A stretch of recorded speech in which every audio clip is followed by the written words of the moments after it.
What's up, Marshall family? Turtle Sage here for another combat commentary. And on today's episode, we are going to talk about something that should have been talked about a while ago. And this is exposing frauds in the martial world. And after this weekend, there's never been a more perfect time to do it. First and foremost, shout out to brother Nico Alsup. He is a Yang style Tai Chi master in Illinois. Look him up, really good dude, and his skills are top notch, has gotten many titles. I have personally pushed with him, and let me say this, and we didn't even have to go that hard. I could just feel his structure and how he could expand his energy, and I had nothing for him. I was like, hey, respect, you win. You got it, man. And that's really what I think we all need. We all need to eventually just be humble, recognize your abilities. As my first Kung Fu teacher, Grandmaster Lee, would say, you must face the facts. And that said, he made a great video about exposing a gentleman by the name of Adam Meisner. He's a Tai Chi guy, but he refused to push with Nico, and I can see why. He comes off as one of those flowery types, and let's be honest, he doesn't have that skill like that.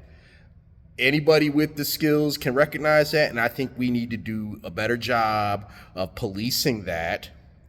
This is why, at the end of the day, with as many of y'all who get in my comment section talking big noise like you didn't actually throwing hands with me, y'all never seem to show up on my fight videos unless you don't want to come see me like that. But I digress. I always make a point to show my skills against resisting opponents in real time for that reason. I don't claim to be the best Kung Fu master to ever walk the earth. I am not Pai Mei. I'd love to be, but I am not that. I'm on a journey, and I'm just documenting it. So with that said, shout out to Nico for that. And I think it just needs to happen more often. Police it more. Don't, because Chinese martial arts has a bad enough reputation, and we all know why. But that said, moving on. Yeah, I can't pass this up. What happened to your boy, the Top G? The way he got beat, talking big noise.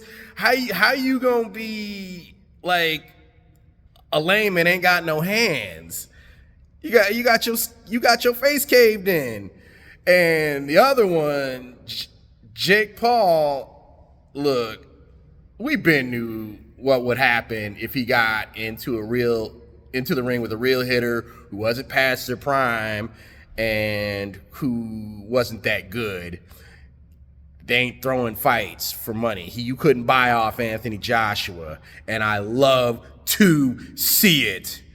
And you know what? I gotta say this. There's this, like, men overestimating their fighting skills is kind of like women. It's like the male equivalent of women talking about, well, I'm a 10 when they are built like a walrus and have a jaw more square than mine and have a mustache thicker than mine. Talk about, yeah, I'm a 10 and men need to do X, Y, Z. I digress. A lot of men are on that same tip when it comes to fighting. Oh, this will never work in a fight. Shut your mouth and prove it. Say what you want about me. I got videos proving what I can do, good, bad, or otherwise. And with that said, if you like what you hear, like, share, subscribe. Hit that bell icon so you can get more content from yours truly. And with that said, Turtle Sage signing off. Keep it real. Peace.